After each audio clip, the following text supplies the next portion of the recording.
আমরা সবাই এসেছি কেন?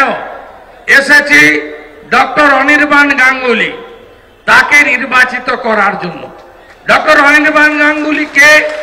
তিনি এই রাজ্যের তথা ভারতবর্ষের ভারত কেশরী ডক্টর শ্যামাপ্রসাদ মুখার্জির তার অতীত, তার কর্মকাণ্ড, তার নীতি, তার বাণী, তার কর্মধারা, তার চিন্তা গোটা ভারতবর্ষে ছড়িয়ে দেওয়ার যিনি কাজ করেন তিনি হচ্ছেন ডক্টর অনির্বাণ গাঙ্গুলি, শ্যামাপ্রসাদ ফাউন্ডেশনের কর্মধার। তিনি কোথাও অ্যাপ্লিকেশন করেননি প্রার্থী হওয়ার জন্য। তাকে ভারতীয় জনতা পার্টির সর্বোচ্চ নেতৃত্ব এই কেন্দ্রে প্রার্থী করেছেন যাতে যাদবপুর কেন্দ্রে শেকু আর মাকু দুটো দলকে আমরা নির্বাচনে শেষ করে দিতে পারি এবং এবং এক দেশ এক বিধান এক নিশান এক প্রধানের যিনি নারা দিয়েছিলেন ডক্টর শ্যামাপ্রসাদ মুখার্জি, তার আদর্শ আমরা যাতে প্রতিষ্ঠা করতে পারি তার জন্য ডক্টর অনির্বাণ গাঙ্গুলি এখানে পদ্ম ফুলের প্রার্থী। যাদবপুর ইউনিভার্সিটির মধ্যে বন্দে মাতরম বলা যাবে না, জাতীয় সঙ্গীত গাওয়া যাবে না, জাতীয় পতাকা তোলা যাবে না। সেখানে একটা শ্রেণীর লোকেরা নিজেকে মাওবাদী বলে পরিচয় দিয়ে এ আজাদি ঝুটা হয়, এ আজাদি ঝুটা হয়, ভারতবর্ষের সংবিধান জ্বালিয়ে দাও পুড়িয়ে দাও বলবে, আর আমরা স্বাধীন ভারতবর্ষে আজাদি কি অমৃত মহোৎসব পালন করে আমরা চুপ করে বসে থাকবো? নেতাজির দেশের লোক আমরা, এটা মেনে নিতে আমরা পারবো না। তাই যাদবপুরে একদিকে চোর তৃণমূল আর তার বি টিম সিপিএম দুজনকে উৎখাত করতে হবে। রাহুল্লাহ তার বক্তব্যে বলেছেন এই নির্বাচন কিসের নির্বাচন? এই নির্বাচন কলকাতা কর্পোরেশনের মেয়রের নির্বাচন নয়, এই নির্বাচন রাজ্যে মন্ত্রিসভা তৈরির নির্বাচন নয়, এই নির্বাচন দেশের নির্বাচন। কে কে চান আমাদের দেশ আফগানিস্তান হোক, তালিবানদের মতো কোন শক্তির হাতে যান? কেউ চান? চান নাকি? যদি না চান ফির একবার মোদী সরকার। দুর্বল দলের হাতে বেল পাকলে কাকের কি? আসন সংখ্যা কত? 543। তৃণমূল কত আসনে লড়ছে? পশ্চিমবাংলার 42, আসামের 1, মেঘালয় 1, আর অখিলেশের সৌজন্যে উত্তরপ্রদেশে 1, 45টা আসনে লড়ে ভারতবর্ষে নির্বাচনে বলছে মোদি হটাও। আপনি কাকে ভোট দেবেন? যে নরেন্দ্র মোদীজি 543 আসনে এনডিএ লড়াই করছে তাকে ভোট দেবেন, না যে 45টা আসনে লড়ছে 5টা পাবে কিনা জানি না তাকে ভোট দিয়ে নিজের ভোট নষ্ট করবেন? আর সিপিএম এর কথা তো বলি হারি, বহু পুরনো বামপন্থী মঞ্চে নিচে বসে আছে, আমাদের সঙ্গে চলে এসেছে। কেন? তারা বুঝেছেন এই অশুভ শক্তি, এই অপশক্তি, একে সরাতে যদি কেউ পারে, নরেন্দ্র মোদীর আশীর্বাদ ধন্য নেশন ফার্স্ট মন্ত্রে দীক্ষিত ভারতীয় জনতা পার্টি পারবে, অন্য কেউ পারবে না। সিপিএম স্বাধীনতার পরে বিধানসভায় একটা মেম্বার পাঠাতে পারেনি।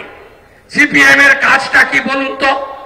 21 সালে এই যে চোরেদের দল, চোরেদের সরকার, অত্যাচারী সরকার, নারী নির্যাতনকারী সরকার, সর্বত্র লুট করা সরকার, এই সরকারটা আনার পিছনে সিপিএম এর সবচেয়ে বড় অবদান ছিল। এরা 21-এর ভোটে কি বলেছে? এই যাদবপুরের তথাকথিত খেকসিয়াল না নকশাল আমি জানি না, এরা কি বলেছে? এই শেকু আর মাকুরা মিলে সব সভাতে গিয়ে বলেছে no vote to BJP, no vote to Modi. এরা কেউ নো ভোট টু তৃণমূল বলেনি। আমরা বরঞ্চ সব সভাতে গিয়ে বলি নো ভোট টু মমতা। আমরা বলি আসুন যারা সবাই মিলে ব্যানার্জি তার ভাইপোর এই অত্যাচারী রাজত্ব থেকে বাংলাটাকে বার করতে চাই, সবাই একযোগে বলতে শুরু করি নো ভোট টু মমতা। আমরা নো ভোট টু মমতা বললে মানুষই ঠিক করে দেবে কাকে আনবে, কারণ আমি জানি কংগ্রেস টেস্টেড এবং rejected, CPIM left front tested and rejected, এবং টিএমসি অলরেডি টেস্টেড এবং days are number would be rejected. 13 বছর হয়ে গেছে, একে সবাই চিনে ফেলেছে এই পার্টিটা কি যন্ত্র। আমরা তো মঞ্চে দাঁড়িয়ে জয় শ্রীরাম করি, আমরা বলি যে ভগবান রামচন্দ্র আমার ভগবান। আমরা সংখ্যালঘুদের বলি তোমরা জয় শ্রীরাম বলবে না, কিন্তু তোমাদের রাম রাজ্য দেওয়ার কাজ বিজেপি করবে। রাম রাজ্য মানে হাতে কাজ, পেটে ভাত, মাথায় ছাদ, এটাই হলো রাম রাজ্য। আর যে সিপিএম ধর্ম নিরপেক্ষতার কথা বলে, সেই সিপিএম তার নেতা মুর্শিদাবাদে যায়। মোহাম্মদ সেলিম সাহেব উত্তর কলকাতার এমপি ছিলেন 2004-এ, কেন লড়লেন না? দক্ষিণ কলকাতায় লড়লেন না কেন?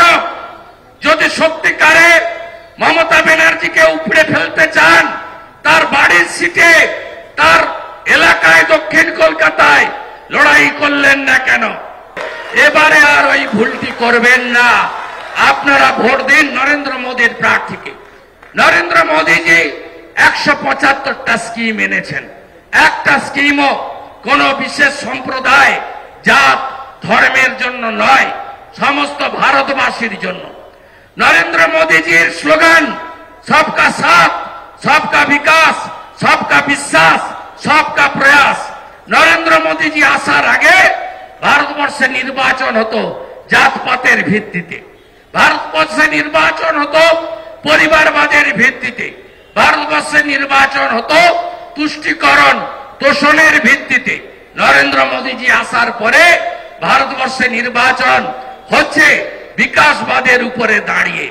নরেন্দ্র মোদীজির নেতৃত্বে এবারের এই নির্বাচনে আপনাদের যাদবপুরে আমাদের প্রার্থী ডক্টর অনির্বাণ গাঙ্গুলিকে ভোট করতে হবে।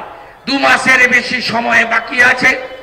আমরা এই তো আজকে আমাদের যারা সৈনিকরা, যারা বুথগুলোতে লড়াই দেবেন, ভোটার লিস্টটা উল্টে পাল্টে দেখবেন, বাড়ি বাড়ি যাবেন, ভোটের দিন পোলিং এজেন্টের কাজ করবেন, আমি কথা দিতে পারি এবারে সন্ত্রাস করতে দেব না, সন্ত্রাস করতে দেব না। আপনারা ভরসা রাখুন, ভরসা রাখুন। আপনারা 11তে সিপিএম এর অপোজিশন দেখেছেন বিধানসভায়, সেটিং অপোজিশন। বিমান বাবু নবান্নতে গিয়ে ফিশ ফ্রাই খেতেন। আপনারা 16তে কংগ্রেসের অপোজিশন লিডার অপোজিশন দেখেছেন, সেটিং অপোজিশন। 3 বছর বিজেপিকে দেখছেন তো, বিজেপিকে দেখছেন তো। বিজেপি না থাকলে এই রিক্রুটমেন্ট স্ক্যাম, এই রেশন কেলেঙ্কারি, এই যে পশ্চিম বাংলায় একটার পর একটা দুর্নীতি, আমরা তার মুখোশ খুলেছি। চোরেরা অনেকেই জেলে গেছে, বড় চোরেরা যে কোনো সময় জেলে যাবে।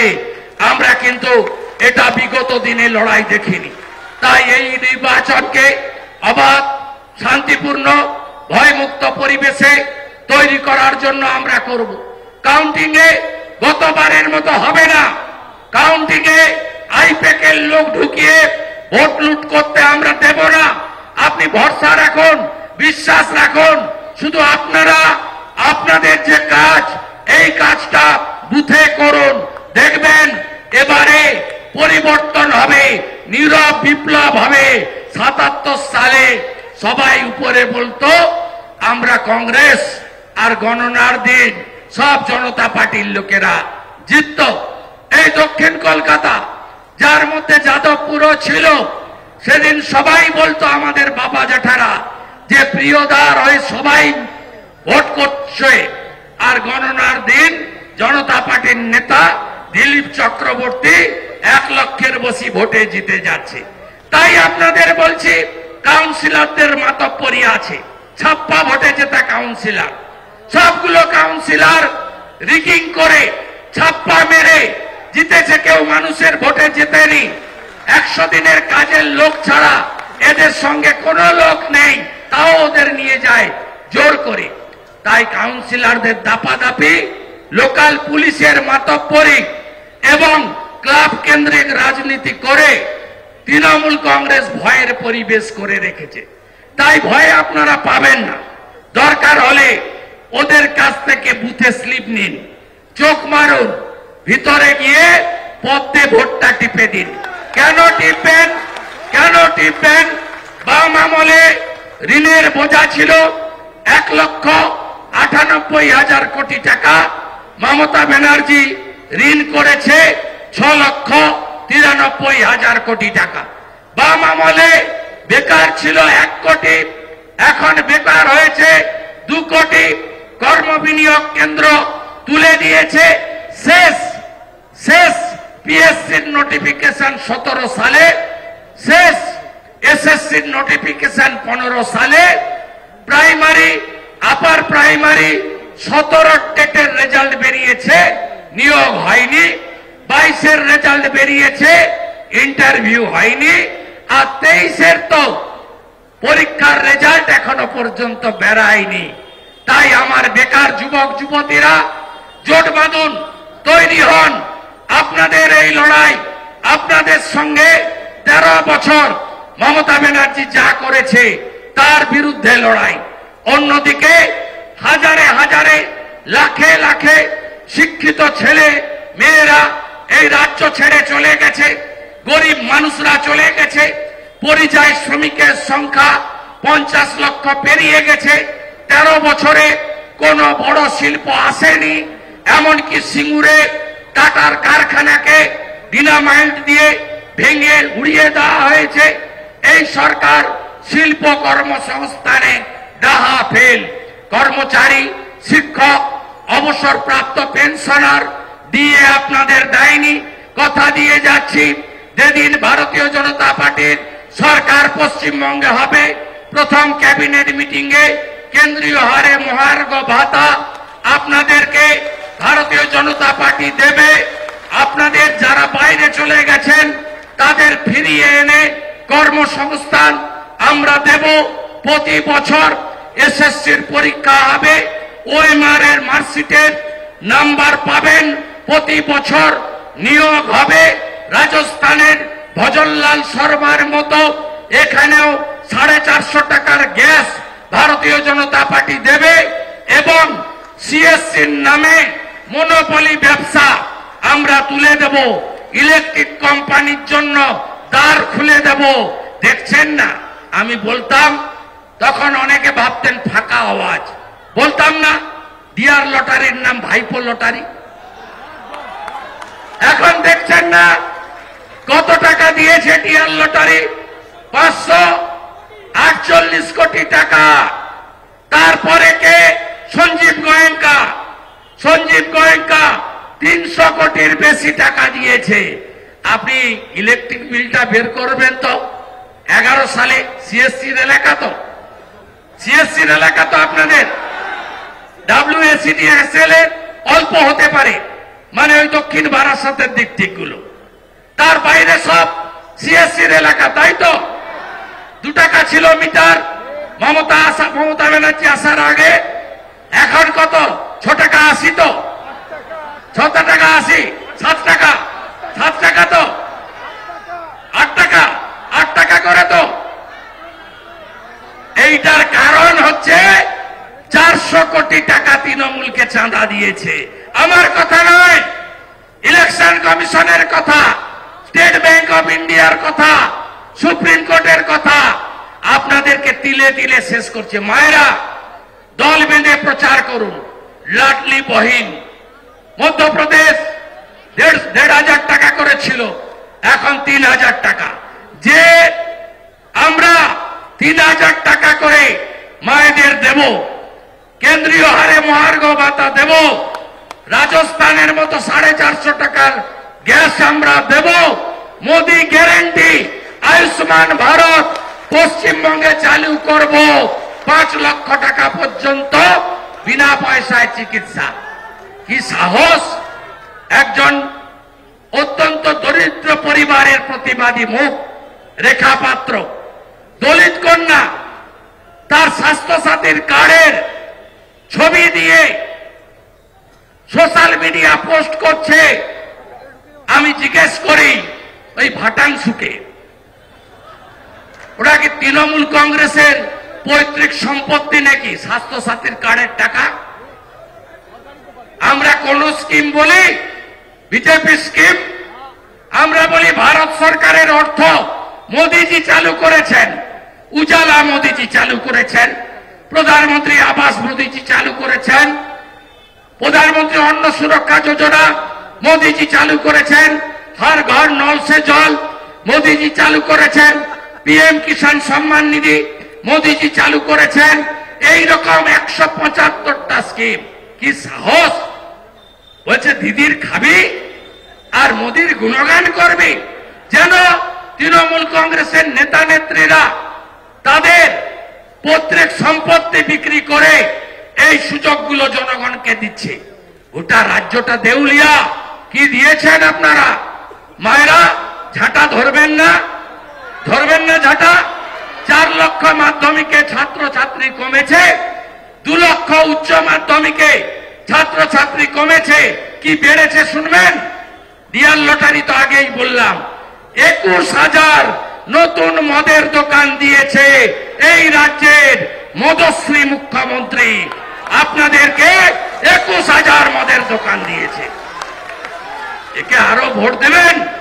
হ্যাঁ, এটা বিধানসভার ভোট নয়, কিন্তু এই রাজ্যে 18টাকে যদি ডবল করে দেন 6 মাসের মধ্যে, এই সরকারটাকে বঙ্গোপসাগরে ফেলার কাজ আপনাদের বিরোধী দলনেতা করবে। ভরসা আছে তো? বিশ্বাস আছে তো? বিশ্বাস আছে তো? ভোট হবে তো? পদ্মে ছাপ হবে? চুপচাপ পদ্মে ছাপ হবে? সিপিএম কে একটিও ভোট নয়। যখন বিপদে পড়ে বাচ্চাগুলোকে এগিয়ে দেয়। সায়ন লড়ো, সৃজন লড়ো, সব্যসাচী লড়ো, মীনাক্ষী লড়ো, আর ওরা সব বসে আছে আলিমুদ্দিনে এসি রুমে। ওরা লড়বে না। এখন কোন ভোটে আপনি বয়স্ক সিনিয়র লিডারদের দেখবেন না, কারণ ওরা জানে আমরা লড়ছি ভোট কেটে তৃণমূলকে জেতানোর জন্য। লড়াই করতে হবে। সন্দেশখালীর বদলাই বিএমএ হবে তো? হবে তো? হবে তো? সন্দেশখালী ভুলে যাননি তো? ভুলে যাননি তো? ভুলে যাননি তো? এইবার তৃণমূল মানে চোর ধরো, চোর ধরো। নানা ধরনের কন্টেন্ট দেখার জন্য লাইক করুন, শেয়ার করুন আমাদের ফেসবুক পেজ, সাবস্ক্রাইব করুন আমাদের ইউটিউব চ্যানেল। পাশাপাশি অন্যান্য ব্রেকিং নিউজের জন্য অবশ্যই চোখ রাখুন রিপাবলিক বাংলায়।